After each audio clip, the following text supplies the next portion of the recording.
अस्सलाम वालेकुम। दुरूद शरीफ पढ़ लें।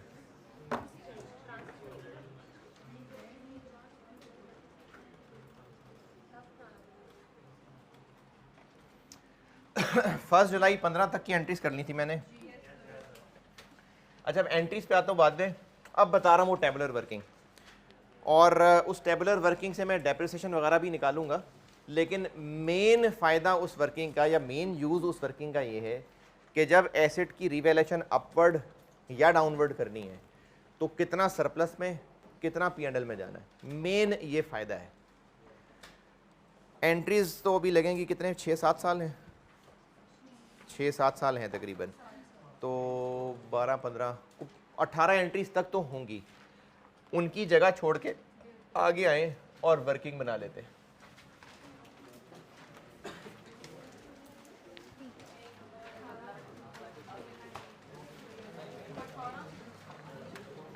अरे 20 हो सकती हैं, 22 हो सकती हैं, कुछ छोड़ दें, 2-2.5 पेज छोड़ दें।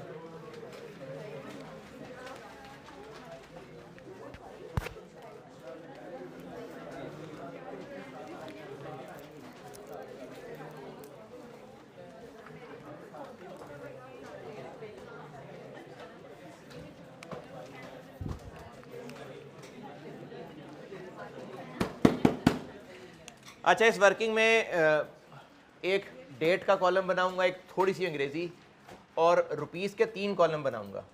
4 भी बना सकते हैं वैसे, लेकिन 3 से काम चल जाता है। डेट, थोड़ी सी अंग्रेजी और रुपीस के 3 कॉलम बनाने लगा हूँ।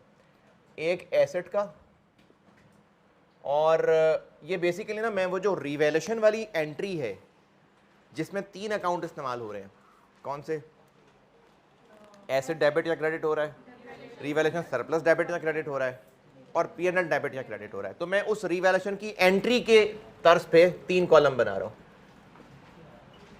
रिवैल्यूएशन से रिलेटेड एक सरप्लस का अकाउंट और एक लॉस वाला अकाउंट, ये 3 कॉलम बनाए मैंने। मैं बना रहा हूँ एक वर्किंग, डबल एंट्रीज की अमाउंट्स इन वर्किंग से मिल जाएंगी। रुपीस के एतबार से मैंने 3 कॉलम बनाए, एक में मैं एसेट चलाऊंगा, एक रिवैल्यूएशन सरप्लस, और एक वो जो P&L डेबिट क्रेडिट करते थे ना रिवैल्यूएशन में, ये मैंने वो बनाया है। और इन तीनों में हम एसेट की पूरी ज़िंदगी की कहानी चला लेते हैं। सबसे पहले 1 जुलाई 13 को एसेट ख़रीदा, कितने का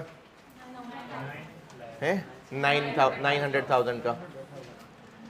उसके बाद क्या हुआ, 30 जून 14 को डेप्रिसिएशन हुई, और डेप्रिसिएशन कितनी हुई, 900 के पास ज़िंदगी के 10 साल थे, 90। अच्छा, करना ये है इस वर्किंग के अंदर, डेप्रिसिएशन रिवैल्यूएशन सारी चलाऊंगा, इन तीनों कॉलम्स को हर लाइन के बाद अपडेट करते जाना है। जैसे ये हो गया 810, ये 0, ये 0। उसके बाद क्या हुआ, फिर 30 जून 15 पे डेप्रिसिएशन चार्ज हुई, फिर से 90, बाकी रह गया 720। यहाँ तक अभी मैंने किया है। 1 जुलाई 15 की एंट्री अब मैं यहाँ पोस्ट करता हूँ। पहले यहाँ तक पहुँचे फिर बताता हूँ।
अच्छा, मैं अगर यहाँ से लेस करने लग गया हूँ ना तो मैंने ये कोई रिड्यूसिंग बैलेंस मेथड नहीं लगा दिया, मैं तो वैसे ही बस एक वर्किंग के अंदर एसिड की वैल्यू जो बाकी बची रहती जा रही है बस वो निकाल रहा हूँ, ये वर्किंग कर रहा हूँ मैं।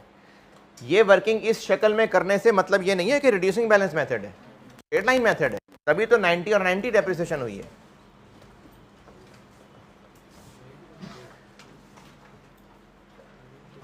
अच्छा, अगले हफ्ते से ना फिर ऐसे कर लेते हैं, अगर आप सब लोग आ ही रहे हैं तो रूम अवेलेबल होगा बड़ा, कुछ 4 सवा 4 है, ज़्यादा लेट हो जाएगा।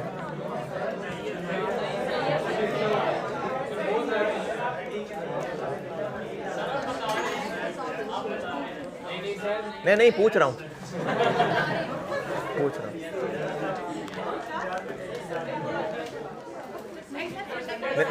वो नहीं कर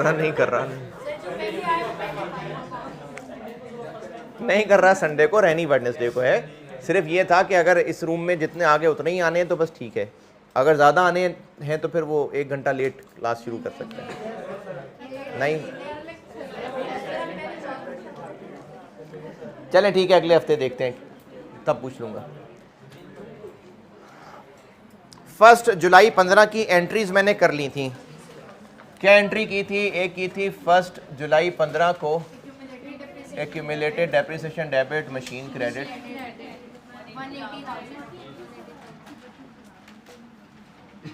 और एक की थी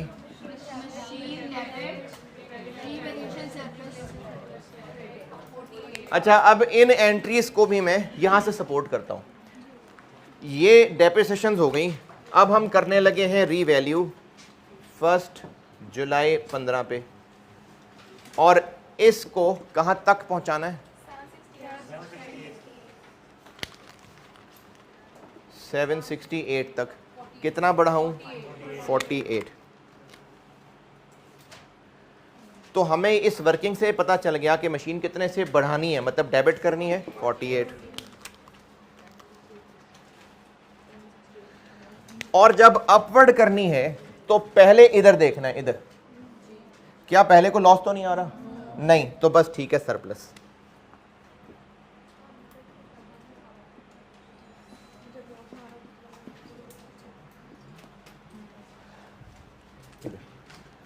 जब लॉस आ रहा होता तो उसको फिर अगली रिवैल्यूएशंस में देखते हैं आगे।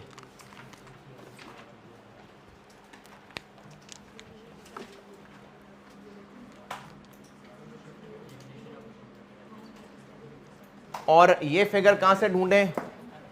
इससे ऊपर कितनी डेप्शंस चार्ज हुई हैं? कितने बना? 180। ये 180 के मामला।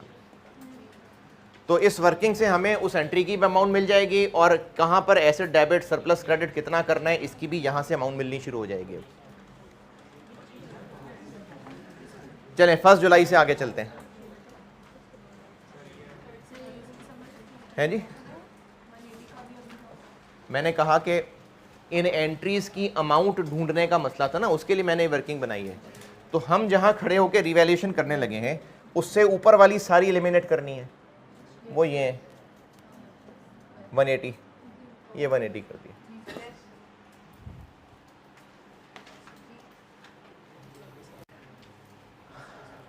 अब 1 जुलाई 15 के बाद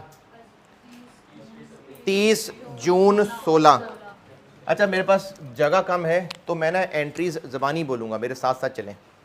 मैं वर्किंग कर रहा हूँ यहाँ, एंट्री ज़बानी बोल रहा हूँ।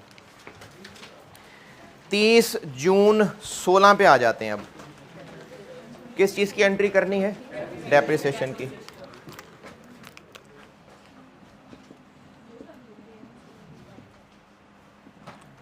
देखें इधर, अब 30 जून 16 पे आके डेप्रिसिएशन करनी, ठीक है।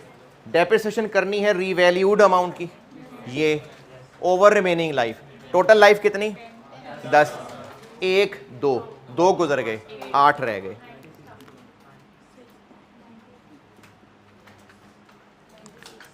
$96।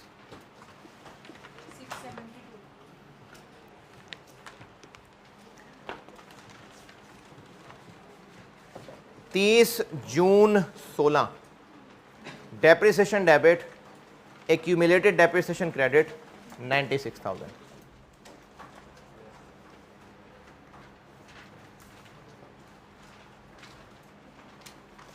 एंट्री बोली है मैंने 30 जून 16, यहां तक ना पिछली क्लास में कर लिया था, अब इससे अगली एंट्री बोल रहा हूं। 30 June 16 depreciation debit, accumulated depreciation credit, ये 96,000 और नरेशन आ गई डेप फॉर 2016।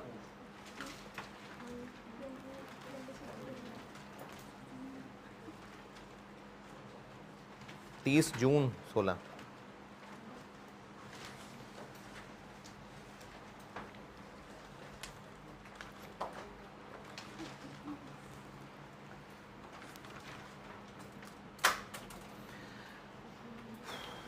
यहां तक पहुंचे?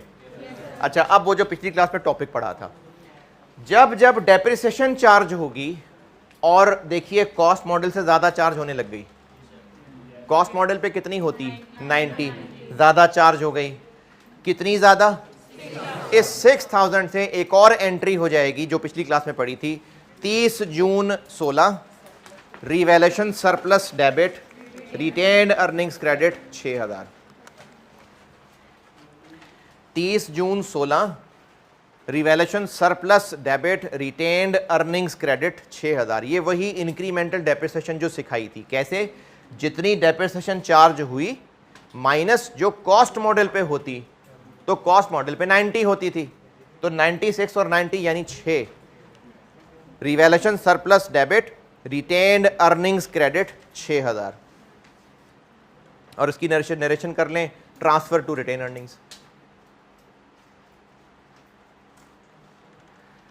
और इस एंट्री को मैं यहां वर्किंग में कैसे एडजस्ट करूं? रिवैल्यूएशन सरप्लस डेबिट किया है,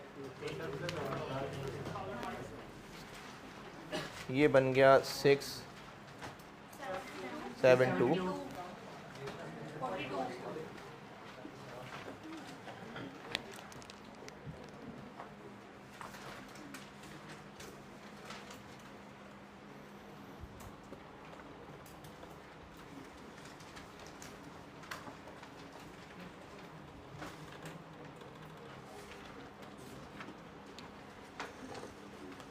चाय पीने किसी ने?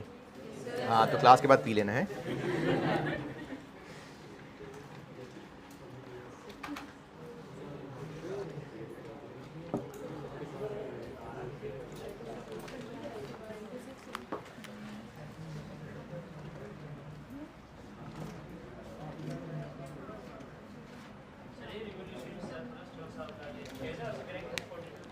छह हजार से मैंने एंट्रीज जो दो बोली हैं ज़बानी रिपीट कर रहा हूं। 30 June 16 depreciation debit accumulated depreciation credit 96,000 और 30 June 16 revaluation surplus debit retain earnings credit 6000। ये वही है जो पिछली क्लास में टॉपिक पढ़ाया था कि इंक्रीमेंटल डेप्रिसिएशन की अमाउंट की एंट्री होगी जब जब डेप्रिसिएशन की एंट्री होगी। अब उसके बाद रिवैल्यूएशन कब हो रही है? रिवैल्यूएशन कब हो रही है? 1 जुलाई 17। तो इसका मतलब एक साल और गुजरेगा। 30 जून 17 डेप्रिसिएशन डेबिट वही 96 और एक्यूमुलेटेड डेप्रिसिएशन क्रेडिट, और डेप्रिसिएशन की एंट्री हुई है तो साथ फिर से एक और एंट्री क्या हो जाएगी? ट्रांसफर वाली, revaluation surplus debit retained earnings credit.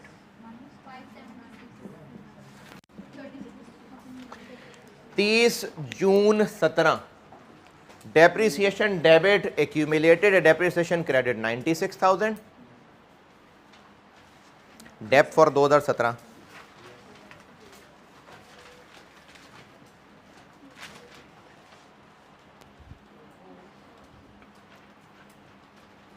कि लिखनी है एंट्री 30 जून 17 depreciation debit accumulated depreciation credit 96,000 और 30 जून 17 revaluation surplus debit retained earnings credit कितनी? 6000।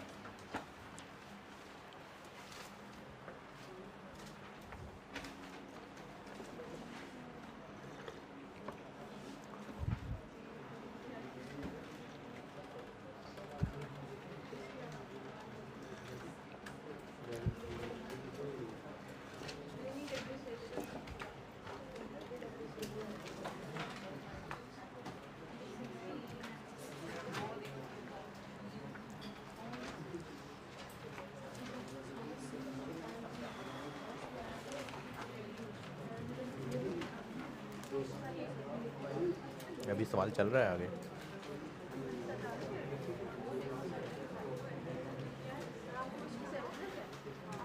मैंने कहा सवाल अभी चल रहा है आगे।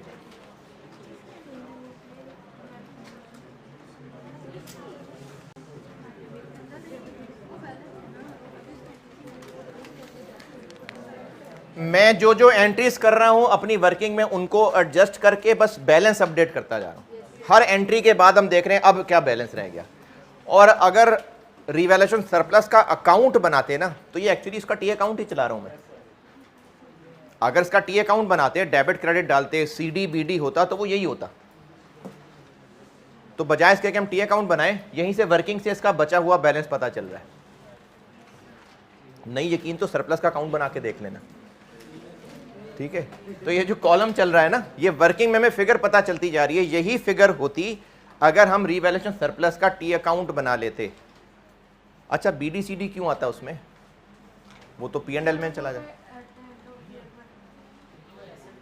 क्योंकि रिवैल्यूएशन सरप्लस का ताल्लुक इक्विटी ग्रुप से है और इक्विटी एसेट्स लायबिलिटीज के हाँ बीडीसीडी होते हैं।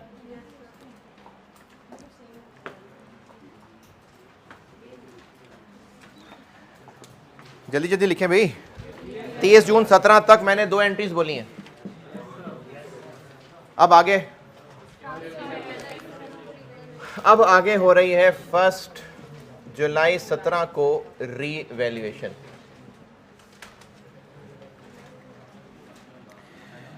रीवैल्यूएशन के टाइम पे 2 एंट्रीज, ओपन एक्यूमुलेटेड को एलिमिनेट करना, एक्यूमुलेटेड डेबिट एसेट क्रेडिट। अच्छा अब यहां से वर्किंग से मदद लेते हैं। ये वाली तो उड़ा दी थी, ये तो खत्म कर दी थी ना। अब इसके बाद एक ये है और एक ये 192। तो 192,000 एक्यूमुलेटेड डेबिट मशीन क्रेडिट,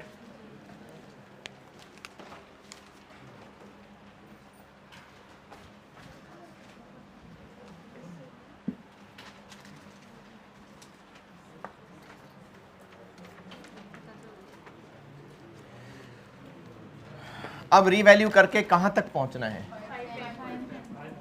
कितना गिराएं इस एसेट को? 66।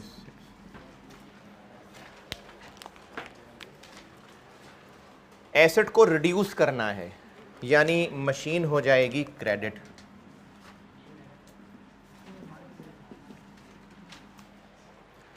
अब क्या फैसला करना था कि जितना सरप्लस है पहले वो खत्म, बाकी पी एंड एल। तो यहां से नजर आ रहा है कि कितना रह गया हुआ है 36। इसका मतलब है कि 36 तक बस यहां जगह है और बाकी फिर हमें यहां डालना पड़ेगा। रिवैल्यूएशन सरप्लस डेबिट 36,000 और पी एंड एल डेबिट 30,000। 1 जुलाई 17।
फर्स्ट जुलाई 17 ये 2 एंट्रीज हो गई।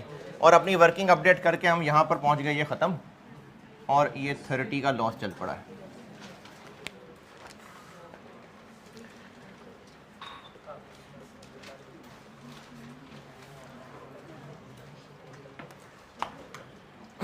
फर्स्ट जुलाई 17 से आगे बढ़े? बढ़े, आगे क्या है? 30 जून 18 ईयर एंड आ जाएगा। 30 जून 18 डेप्रीसिएशन। अच्छा अब देखिए, चूंकि रिवैल्यूएशन के बाद डेप्रीसिएशन चार्ज करनी है, तो 510 के पास कितनी ज़िंदगी बची है? 1 2 3 4 डेप्रीसिएशंस हो गई थी, तो बाकी 6 रह गए।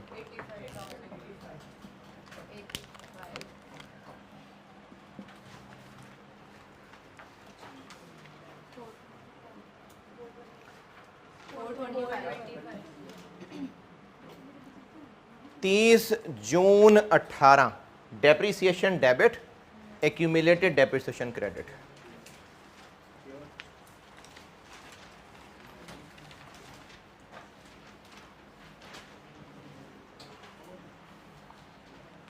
और सरप्लस ट्रांसफर वाली भी एंट्री करें? नहीं, 2 वजह। एक तो अब कॉस्ट मॉडल से कम होने लग गई, दूसरी वजह सरप्लस ही नहीं है तो ट्रांसफर किसको करना है?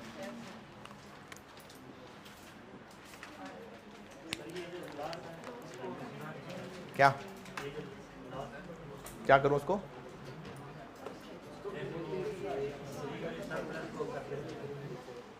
करता हूं भी कुछ। 30 जून 18 डेप्रीसिएशन डेबिट, एक्यूमुलेटेड डेप्शन क्रेडिट 85,000, और सरप्लस ट्रांसफर वाली एंट्री नहीं हुई क्योंकि सरप्लस ही नहीं है, जीरो है। और दूसरी वजह, अब ये कॉस्ट मॉडल से ऊपर तो हो ही नहीं रही, ऊपर होती तो इंक्रीमेंटल डेप्शन होती, इसलिए बस डेप्रिसिएशन की एंट्री होगी, ट्रांसफर की एंट्री नहीं होगी। इस कॉलम को फिलहाल मैंने अभी रोक दिया, यहां इस वाले कॉलम को अभी थोड़ी देर तक भरता हूं उसको।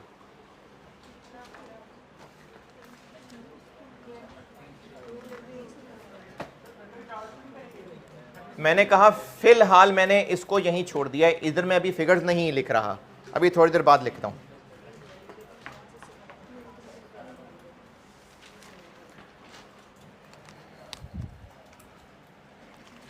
अगली रिवैल्यूएशन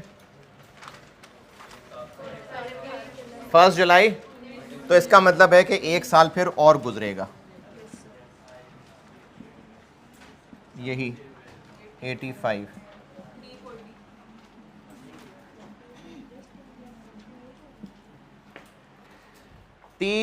जून 19 depreciation debit, accumulated depreciation credit 85,000।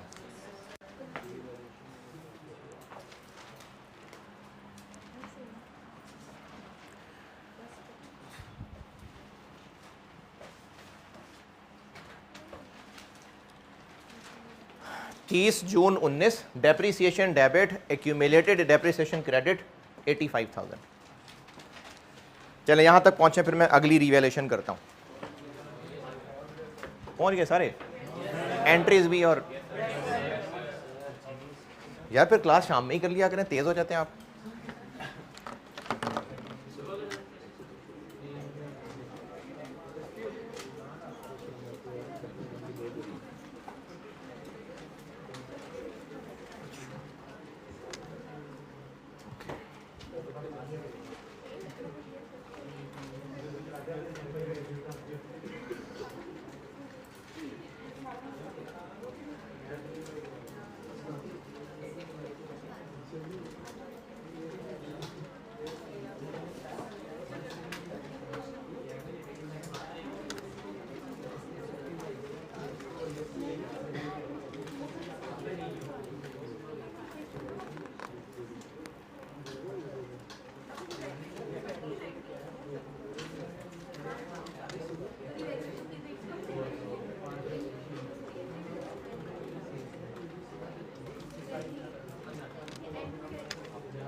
ठीक है, चलें आगे। 1 जुलाई 19 को रिवैल्यूएशन करता हूं।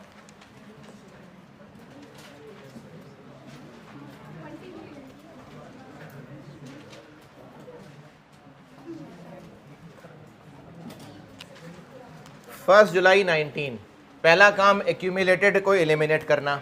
अच्छा, अब 1 जुलाई 19 पे ये लाइन नजर आ जाएगी, यहां जो लिखूंगा,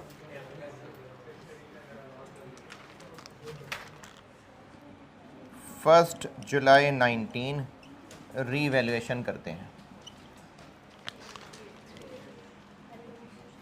अच्छा, अब रीवैल्यूएशन करते हुए पहला काम है एक्यूमुलेटेड को एलिमिनेट करना। इससे ऊपर वाली उड़ा दी थी, अब क्या है 170।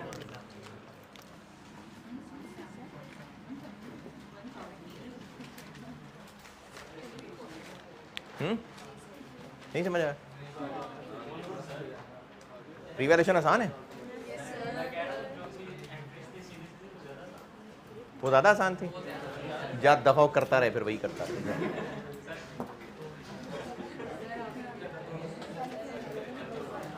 170,000।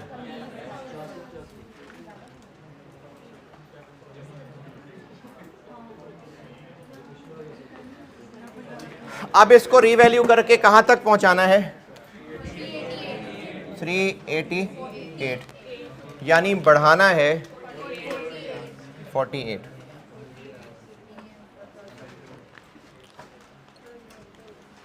यानी मशीन डेबिट 48,000।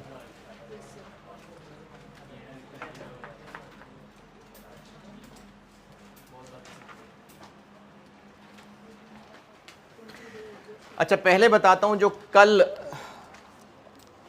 नहीं, आज सुबह, वो जो कल भी और आज मैंने रिपीट वहीं से शुरू किया था, वो बात दोबारा बताता हूं।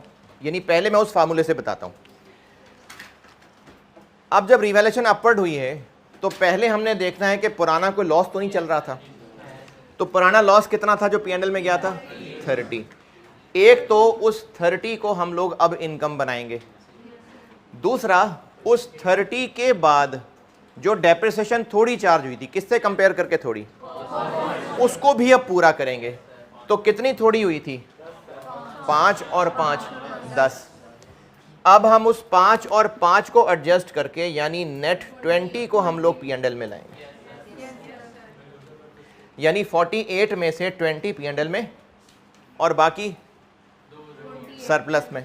अब उसको, ये तो ठीक है, ये बात आपको समझाने के लिए तो मैंने बता दी, लेकिन इसको अब हम जरूरत नहीं पड़ेगी। अब हम करने क्या लगे, ये क्या कर रहा था मैं, ये 6 वो 6, सरप्लस वाले कॉलम से क्या नेट कर रहा हूं मैं, जो ज्यादा डेप्रिसिएशन है, इस कॉलम से कम वाले को करते जाते हैं। कितनी कम है 5। ये वो 20 बचा हुआ रह गया। यानी अब हम ये करेंगे कि जब भी रिवैल्यूएशन होगी, अपवर्ड होगी, तो पहले यहां देखेंगे कुछ नहीं है, सारा सरप्लस में। डाउनवर्ड होगी, पहले यहां देखेंगे जितना सरप्लस में है वो खत्म, बाकी यहां। अपवर्ड हुई है, पहले इधर देखेंगे, 20 यहां जाएगा, 20 ना, और बकाया उधर चला।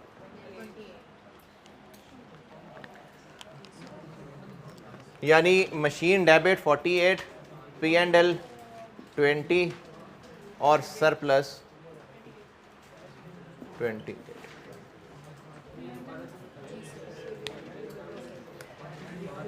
ये वर्किंग दोबारा सुने, एसेट वाला कॉलम चलता रहेगा, डेप्रिसिएशन एडजस्ट करते जाएं, रीवैल्यू करते जाएं। सरप्लस वाले कॉलम में जब रीवैल्यूएशन आई है उसके बाद उसमें से एक्स्ट्रा डेप्रिसिएशन नेट करते जाएं, और इस कॉलम में जब रिवैल्यूएशन लॉस आया था उसके बाद कम चार्ज हुई डेप्रिसिएशन नेट करते जाएं। तो हमें यह फायदा होगा इससे कि जब भी रिवैल्यूएशन की एंट्री होगी पता चल जाएगा कितना सरप्लस में, कितना P&L में जाना है। अपवर्ड होगा, पहले यहां देखना है, कुछ नहीं है तो सारा सरप्लस, अगर कुछ है तो पहले वो लॉस खत्म, बाकी सरप्लस।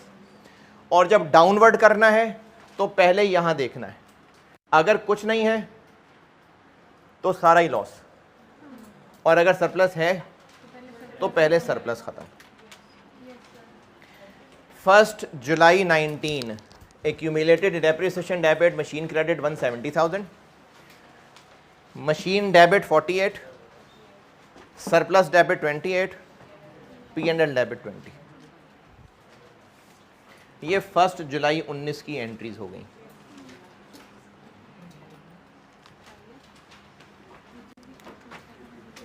और ये वाला कॉलम हमारा फिर से शुरू हो गया और ये खत्म हो गया।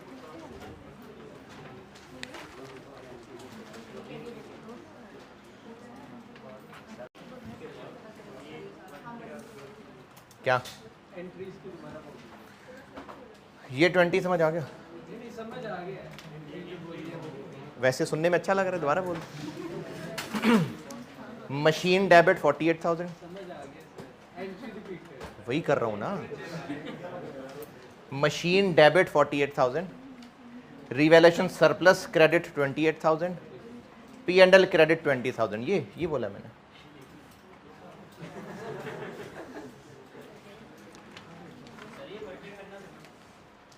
ये वाली टेबुलर वर्किंग, इसके बगैर अगर आप सही कर सकते हैं कर लें, कोई मसला नहीं। ये तो मैंने स्ट्रक्चर्ड वर्किंग इसलिए लिखी हुई है कि अगर आप ऐसे कर लेंगे तो गलती के चांसेस कम हो जाते हैं।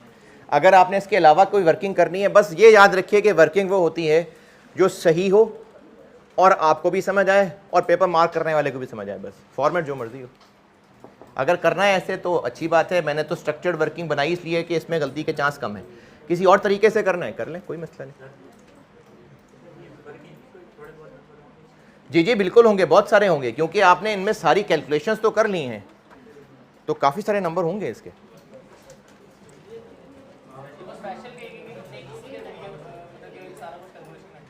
अरे नहीं भाई, देखें ये जो वर्किंग है ना, वर्किंग ये स्टूडेंट को अपने सवाल को सॉल्व करने के लिए कैलकुलेशन करनी है। ये बात की बात है कि पेपर मार्कर ने इसके नंबर देने के नहीं देने, खुद भी तो पता हो ना वैल्यूज कैसे निकालेंगे, सारी ज़बानी तो नहीं कर सकते। तो अपने लिए भी है ये काम की, और सवाल की रिक्वायरमेंट बेशक डबल एंट्रीज हों, लेकिन उनकी अमाउंट्स कैलकुलेट कैसे की इसके भी नंबर रखे होते हैं एग्जामिनर ने। तो आप वो बताएंगे तो उसको पता चलेगा ना, फिर नंबर देगा। अगर आप ये ना करें, सारी कैलकुलेशन ज़बानी करें और बस एंट्रीज कर दें, तो पूरे नंबर नहीं मिलेंगे।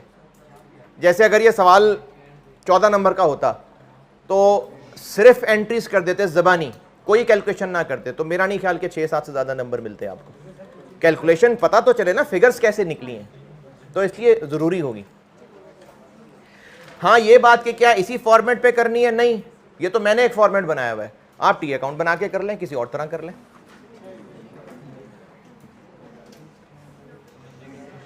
फर्स्ट जुलाई 19 तक पहुंचे भाई, चले अब आगे चलते हैं। आगे क्या है? 1 जुलाई 20 को बेच दिया तो उससे पहले फिर रास्ते में ईयर एंड आ जाएगा।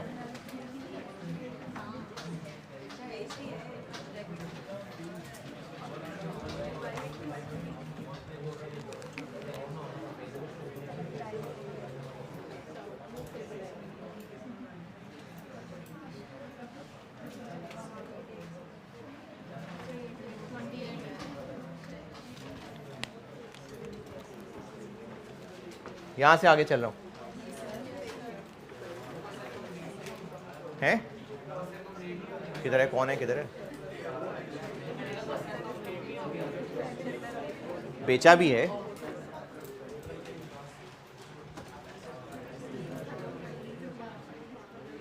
तीस जून 20।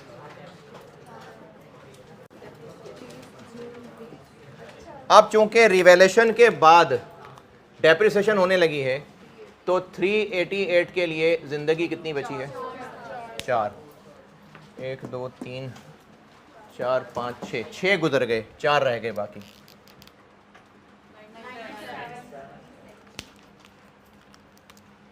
$97,000।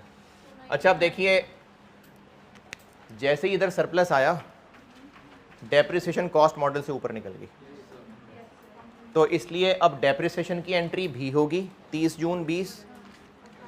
30 जून 20 depreciation debit, accumulated depreciation credit 97,000।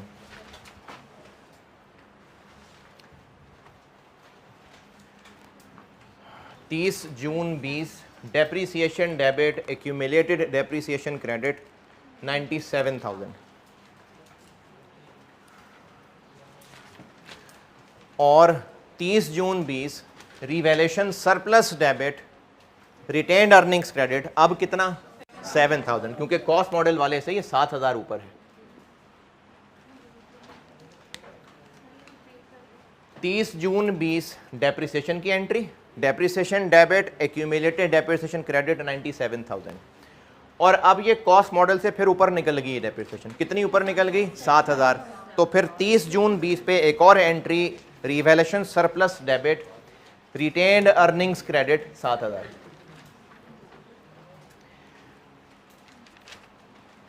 वही जो पहले 16 और 17 में भी कर रहे थे।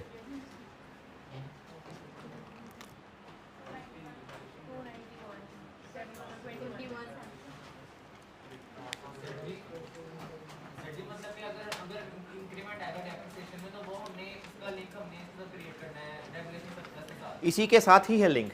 और अगर लॉस आएगा कि डेप्रिसिएशन अगर कम होगा तो उसका लॉस के साथ लिंक है। जी बिल्कुल ऐसे ही, बिल्कुल ऐसे ही। इनफैक्ट ये उल्टा है, सरप्लस होगा तो डेप्शन ज़्यादा चार्ज होने लग जाएगी, इस कॉलम में आया हुआ होगा तो डेप्शन कम चार्ज होने लग जाएगी। और इस वर्किंग को अपडेट ऐसे करें कि जब सरप्लस है तो जितनी एक्स्ट्रा डेप्शन है वो यहाँ से नेट करते जाएं, और जब इस वाले कॉलम में चल रहे हैं तो जो अंडर चार्ज डेप्शन है वो नेट करते जाएं। नेट करते जाएंगे ना, तो जब रिवैल्यूएशन की एंट्री करने लगेंगे तो अमाउंट्स पता चल जाएंगे। 30 जून 20 तक ये वर्किंग पूरी हो गई और एंट्रीज तक पहुंच गए, तो बताएं फिर मैं बेचने की एंट्री करता हूं।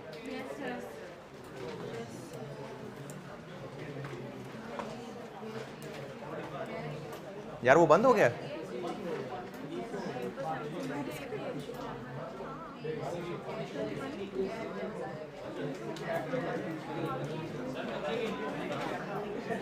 क्या हुआ?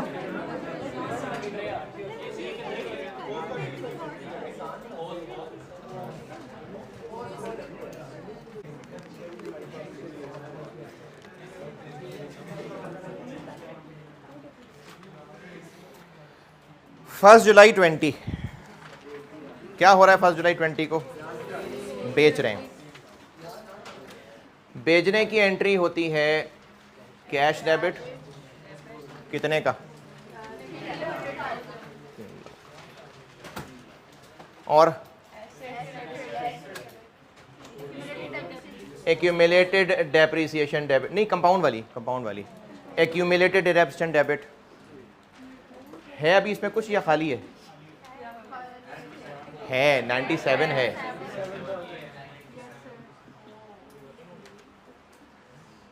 इससे पहले खाली हुआ था, ये अभी भरा है।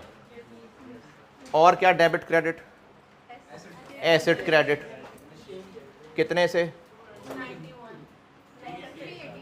388 से। क्योंकि आपको कहा था कि जब एक्यूमुलेटेड का अकाउंट अलग बन रहा है तो एसेट के अकाउंट में कॉस्ट आ रही होगी, या फिर रिवैल्यूएशन मॉडल पे है तो रिवैल्यूड अमाउंट आ रही होगी। तो रिवैल्यूड अमाउंट तो 388 है ना। ये तो मैंने वर्किंग को नेट चलाया हुआ है एक कॉलम बचाने के लिए।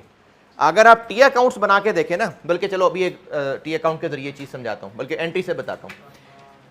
इस एंट्री के बाद, ये इस हरी वाली एंट्री के बाद एक्यूमुलेटेड डेप्रिसिएशन अकाउंट में क्या बैलेंस था? 0। मशीन अकाउंट में कहां तक पहुंचा दिया था? 388। ठीक है, मशीन अकाउंट में 388 बैलेंस आ गया था। इसके बाद बस ये 2 एंट्रीज की हैं। इन दोनों एंट्रीज में से कहां मशीन डेबिट क्रेडिट हुई है? कहीं नहीं। तो मशीन में अब भी कितना बैलेंस आ रहा है? 388।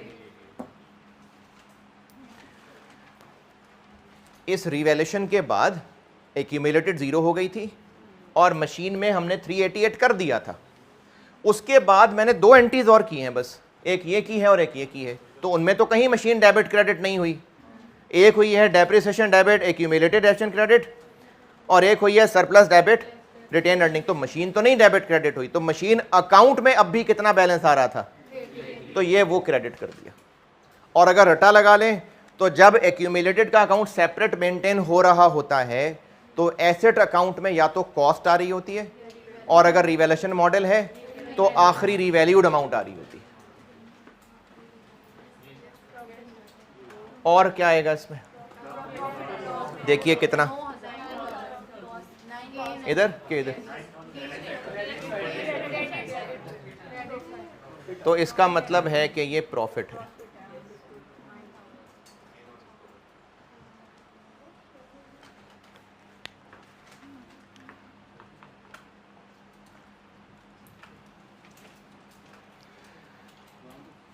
डिस्पोजल की एंट्री हो गई, और अब पिछली क्लास में से जो एक आखिरी चीज़ पड़ी थी, बेच दी एसेट। आप क्या करें, इसका जितना सरप्लस रहता है, कितना रहता है, ये भी सब ट्रांसफर, रीवैल्यूएशन सरप्लस डेबिट और रिटेन्ड अर्निंग्स क्रेडिट 21,000। और ये जो सवाल इस वक्त सामने बोर्ड पे हुआ है, ये to some extent exam level question है पुराने दौर का, अब इतने आसान नहीं होते, लेकिन है एग्जाम लेवल, शदीद इंपॉर्टेंट है। IAS 16 बहुत इंपॉर्टेंट टॉपिक है, इतना टाइम इस पे लगा दिया, ये बहुत ज़्यादा इंपॉर्टेंट IAS है। हो सकता है सवाल ना है इसमें से, लेकिन लेकिन बहुत इंपॉर्टेंट है। लास्ट टाइम भी इसमें 17-18 नंबर का सवाल था जी, तो गलत हो जाता ना, क्योंकि एक्यूमुलेटेड का अकाउंट बन रहा है अलग से, हमने तो एंट्रीज पूरी करके देनी है। तो क्या एंट्रीज में हमने एक्यूमुलेटेड का अकाउंट नहीं चलाया हुआ, तो फिर एंट्री में तो डालना पड़ेगा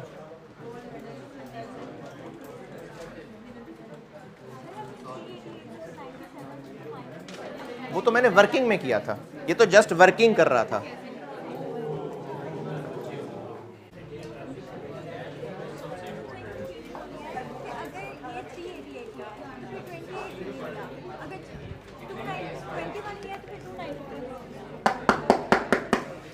ये आखिरी दोनों एंट्रीज दोबारा सुनिए। ये जो मैंने इस वक्त ऊपर ये जो सारा टेबुलर वर्किंग बनाई है ना, इसमें से सरप्लस वाला कॉलम सिर्फ वो है जो सरप्लस का टी अकाउंट भी है। अदरवाइज ये जो एसेट का कॉलम बनाया हुआ है, मैंने इसको वर्किंग में नेट बना लिया है। अगर टी अकाउंट की बात करें तो एसेट का अकाउंट अलग बनता, एक्यूमुलेटेड का अलग बनता।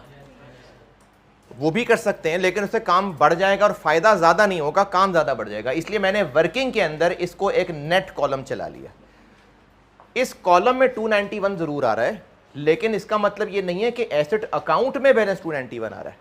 असल में मैंने ये दो अकाउंट को नेट चला लिया है। असल में एसेट में 388 का बैलेंस आ रहा है, एक्यूमुलेटेड में 97 का बैलेंस आ रहा है। मैंने प्रेजेंट इसको बस नेट किया हुआ है, लेकिन ये जो सरप्लस का कॉलम है ये खालिस अकाउंट ही है सरप्लस का। इसमें जो बैलेंस नजर आ रहा है, अगर आप डेबिट क्रेडिट करना शुरू करें और सरप्लस का बाकायदा टी अकाउंट बनाएं तो इस वक्त यही इसका CD आ रहा होगा, तो उसी को ट्रांसफर कर दिया जी। इसमें मसाइल पूछें, और अब ये मुकम्मल हो गया सवाल। वर्किंग की समरी दोबारा देख लें। एसेट की पैदाइश से लेके सारा उसका टाइमलाइन में जो जो कुछ हो रहा था वो बनाया, डेट्स लिखते गए। इन दोनों कॉलम्स में रिवैल्यूएशन के टाइम पे क्या एंट्री होनी है वो हेल्प मिल जाएगी, प्रोवाइडेड कि आप डेप्रिसिएशन की कैलकुलेशन ठीक करते रहें। एक्स्ट्रा डेप्रिसिएशन इस कॉलम से नेट करते जाएं 6, और जो अंडर चार्ज है वो इस कॉलम से नेट करते जाएं।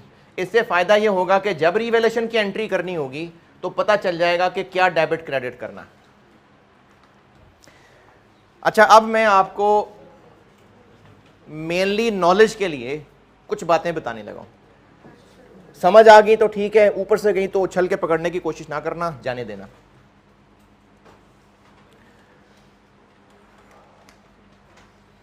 पहली बात, एसेट खरीदा कितने का था?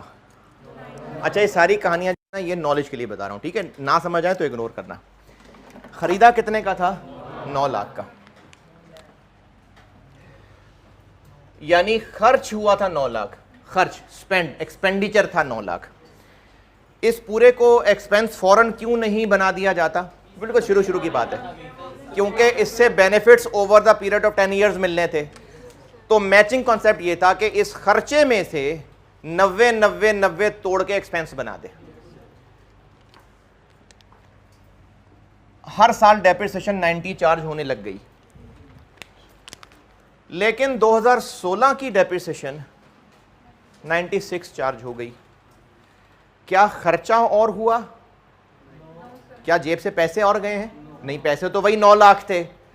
तो जब खर्चा और नहीं हुआ तो एक्सपेंस कैसे बढ़ गया? खर्चा तो और हुआ ही नहीं, तो एक्सपेंस क्यों बढ़ गया? न्यूमेरिकली जवाब यह है कि भाई बढ़ इसलिए गया क्योंकि हमने रीवैल्यू कर लिया। जब वैल्यू बढ़ाएंगे तो फिर अमाउंट तो बढ़ेगी। लेकिन वैसे एक एतराज यह है कि भाई जब खर्चा ही नहीं और हुआ तो फिर एक्सपेंस क्यों बढ़ा? यह भी एक आर्गुमेंट है कि जब खर्चा ही नहीं है तो फिर एक्सपेंस क्यों बढ़ गया। आल्दो के ये बात सही है, बढ़ना क्यों बढ़ा है, सही क्यों है ये? क्योंकि रीवैल्यू किया है। तो अगर रिवैल्यूएशन मॉडल के मजे लेने हैं तो फिर डेप्रिसिएशन तो ज्यादा बर्दाश्त करनी पड़ेगी। अब अगर रिवैल्यू अपवर्ड करना है तो फिर ये तो होगा, क्योंकि ये तो होगा। तो इस 96,000 के डेप्रिसिएशन एक्सपेंस बनने से कितना ज्यादा एक्सपेंस आ गया? 6,000। प्रॉफिट कम आ गया। अच्छा, किससे कम? अगर सब हंसी खुशी चलते रहते और कॉस्ट मॉडल पे रहते तो रिवैल्यूएशन की वजह से क्या हुआ? डेप्रिसिएशन ज्यादा आई। कितनी ज्यादा? 6,000। एक्सपेंस ज्यादा आने से प्रॉफिट कम आ गया। प्रॉफिट के साथ क्या सुलूक होना है आगे? इनकम स्टेटमेंट में नेट प्रॉफिट आ गया। अब आगे क्या करना है? इसको बैलेंस शीट में ले जाके क्या करें? इक्विटी में ऐड कर दें। इक्विटी की किस लाइन आइटम में? Retain earnings.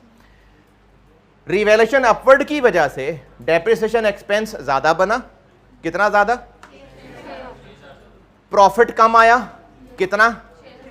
वो 6 की कमी रिटेन अर्निंग में चली गई। अब रिटेन अर्निंग में 6,000 की एक कमी मौजूद है। तो IAS 16 कहता है, अच्छा एक बात और अभी हमने पढ़ना है, वैसे मैंने उस दिन भी जिक्र किया था इसलिए बता रहा हूं कि जो रिटेन अर्निंग्स है ना, ये कल को ओनर्स में बांटी भी जाएंगी डिविडेंड के नाम से। तो अब एक ओनर ये सोच सकता है कि भाई खर्चा तो हुआ नहीं, एवं बैठे बैठे एक्सपेंस बढ़ा दिया, मेरे हिस्से का प्रॉफिट कम कर दिया, अब कल मुझे डिविडेंड कम मिलेगा। तो इसके लिए IAS ने एक बात अलाउ की कि चलो कोई बात नहीं यार, एक्सपेंस कम हो गया, बढ़ गया, प्रॉफिट कम आ गया। कितने से? उसके बाद क्या हुआ? वो कमी रिटेन अर्निंग में चली गई। तो चलो कोई नहीं, रिटेन अर्निंग में कमी पूरी कर लो। तो हमने रिटेन अर्निंग की कमी पूरी कर ली, 6,000 रुपए को सरप्लस से लेके रिटेन अर्निंग में डाल दिया। ये ट्रांसफर की एंट्री थी। ओके, तो सरप्लस से ट्रांसफर किया 6 रिटेन अर्निंग्स को, क्योंकि रिटेन अर्निंग्स में एक कमी रह गई थी, उस कमी को पूरा कर दिया, इसलिए 6,000 वहां से यहां ट्रांसफर कर दिया। एक और बात, ये भी नॉलेज के लिए,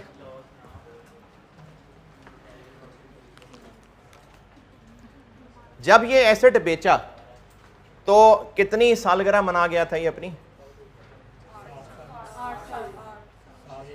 8। 1 2 3 4 5 6 7, नहीं 7, हाँ 7 साल गुजार गया था ये। 7 साल गुजार गया हुआ था। अगर ये कॉस्ट मॉडल पे रहता, क्योंकि खर्चा तो जेब से 9 लाख ही था ना, खर्च तो 9 लाख ही था। अगर कॉस्ट मॉडल पे रहता तो ये 7 साल में कितना डेप्रीशिएट हो गया होता? क्या रह गया होता? कितना रह गया होता?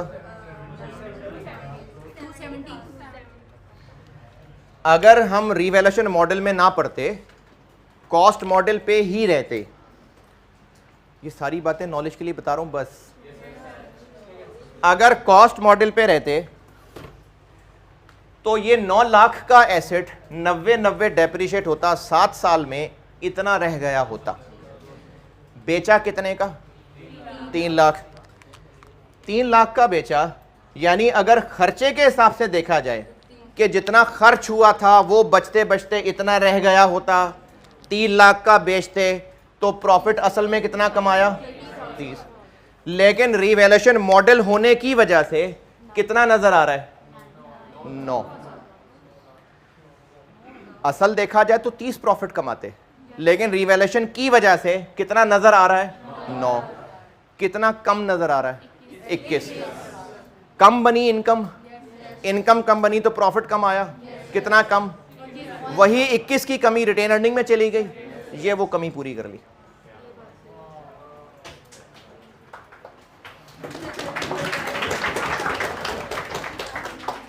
तो इसलिए रिटेन अर्निंग्स में ट्रांसफर करते हैं सरप्लस से।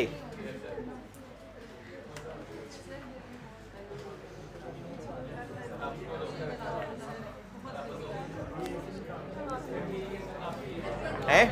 नहीं, काफी नहीं है।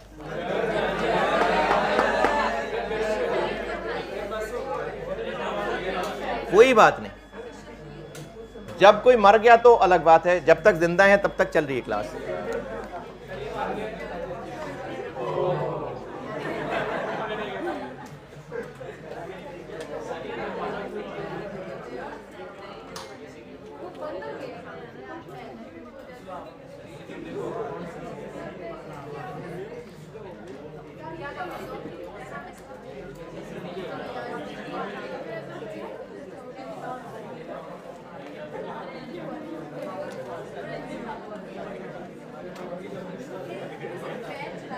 हाँ जी, हो गए मशवरे। हाँ, इधर देखें हम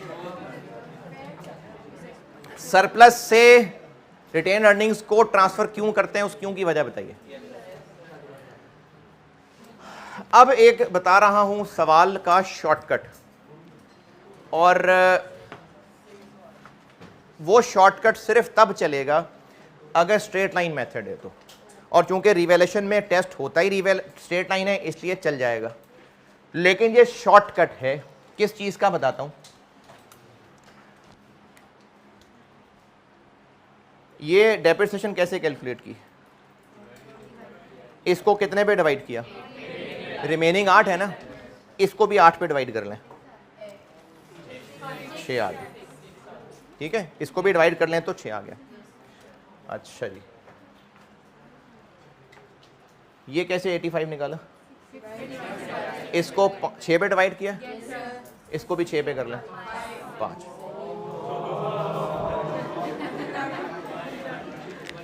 यानी अगर आप ये जो एक्स्ट्रा डेप्रिसिएशन है और जो अंडर चार्ज डेप्रिसिएशन है, शॉर्टकट ये है कि आप ये जो बैलेंस है इसको रिमेनिंग लाइफ पे बांट लें तो ये एक्स्ट्रा और अंडर वाली फिगर निकल आएगी। कॉन्सेप्चुअली क्या है, ये फिगर कैसे निकली? जो डेप्रिसिएशन चार्ज हुई और जो कॉस्ट मॉडल पे चार्ज होती है उनका डिफरेंस, असल ये है। लेकिन स्ट्रेट लाइन में शॉर्टकट चल जाएगा कि अगर आप बैलेंस को रिमेनिंग पे बांट लें तो डायरेक्टली ये इंक्रीमेंटल की अमाउंट आ जाएगी। इसी तरह इस कॉलम वाले बैलेंस को रिमेनिंग पे बांट लें तो डायरेक्टली आपके पास अंडर चार्ज वाली अमाउंट आ जाएगी। और ये शॉर्टकट ज़्यादा फ़ायदा तब देगा, जो कि हम अगली क्लासेस में प्रैक्टिस करेंगे, ख़ासतौर पर जब एस्टीमेट चेंज होगा, वहाँ ये बहुत फ़ायदे वाली चीज़ है।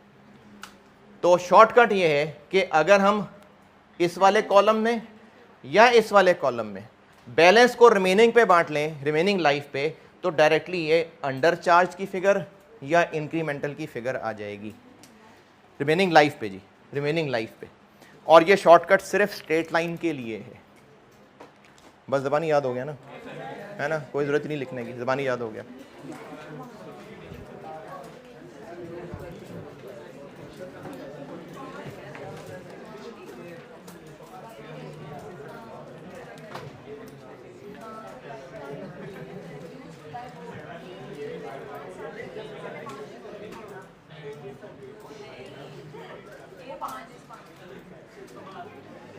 जिस लाइन में मर्जी ट्राई कर लें।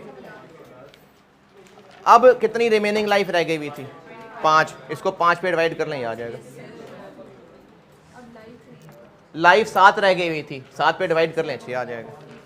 तो किसी भी लाइन में आप ये कर सकते हैं कि जो ऊपर बैलेंस आ रहा है उसको रिमेनिंग लाइफ पे डिवाइड कर लें तो डायरेक्टली इंक्रीमेंटल की फिगर या अंडर चार्ज की फिगर आ जाएगी, लेकिन ये शॉर्टकट सिर्फ स्ट्रेट लाइन के लिए है।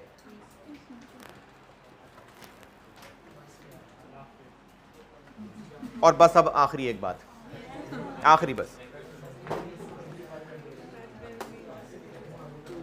कोई बात नहीं। अच्छा, ये आखिरी बात भी नॉलेज के लिए है, जिसने नहीं सुननी वो चुप करके निकले, नहीं तो बस बैठे फिर। मैं बस आखिरी बात, एक सवाल होमवर्क है, बस एक होमवर्क, एक सवाल।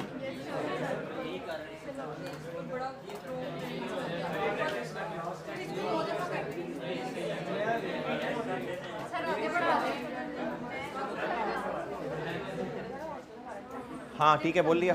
होमवर्क का सवाल है एक, जो आपने आयत 16 के नोट्स लिए थे उनमें से एक सवाल कर दें और सेम है, बस वैल्यूज बदली होंगी।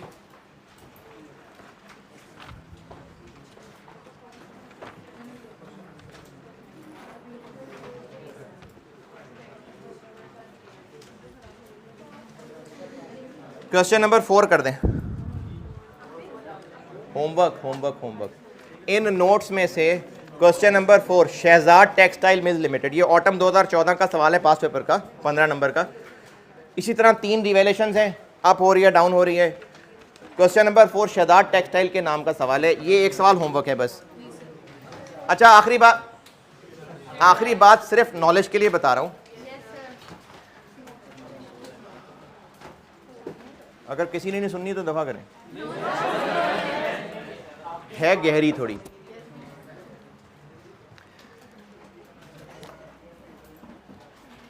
ये जो 6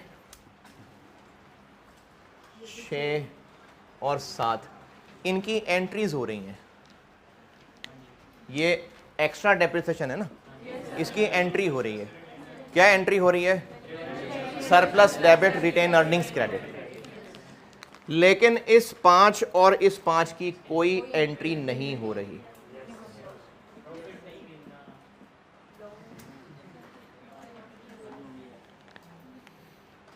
जब डेप्रिसिएशन ज्यादा चार्ज हो रही है तो हम एक एंट्री कर रहे थे सरप्लस से रिटेन अर्निंग्स को transfer, surplus debit retain earnings credit. लेकिन इस अंडर चार्ज की कोई एंट्री नहीं हो रही, सिर्फ वर्किंग में आया ताकि ये 20 कैलकुलेट हो सके। इस 5 की एंट्री कोई नहीं हो रही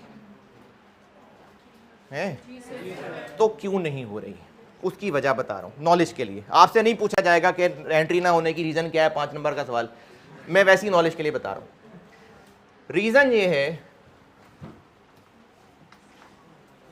बताऊं?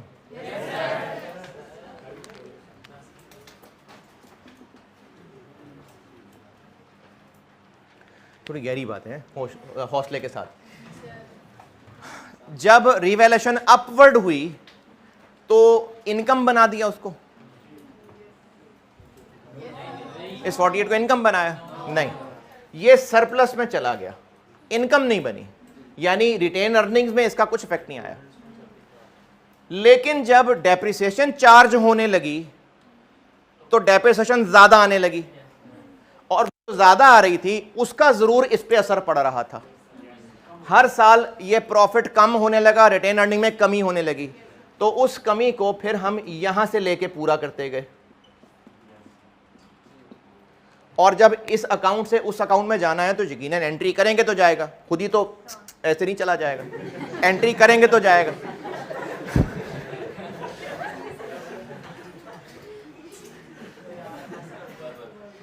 तो चूंकि अकाउंट अलग अलग हैं इसलिए यहां से वहां डेबिट क्रेडिट करना पड़ा।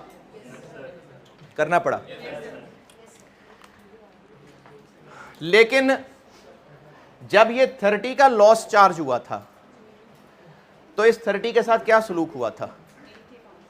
क्या हो गया? कोई बात नहीं।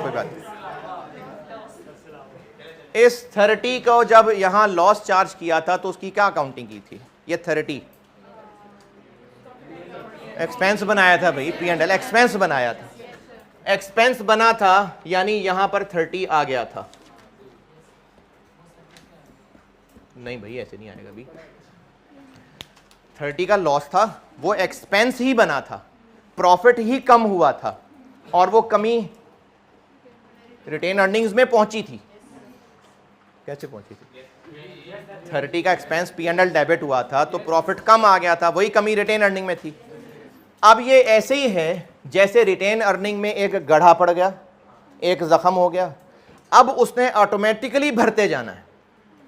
कैसे?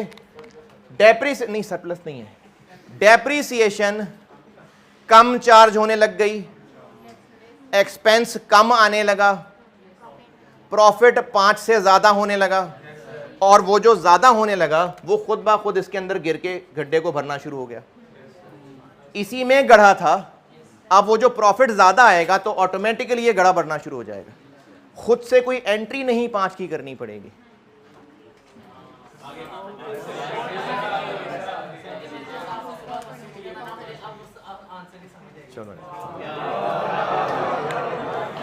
चलो मेरी जिंदगी का मकसद जो है ना वो पूरा हो गया।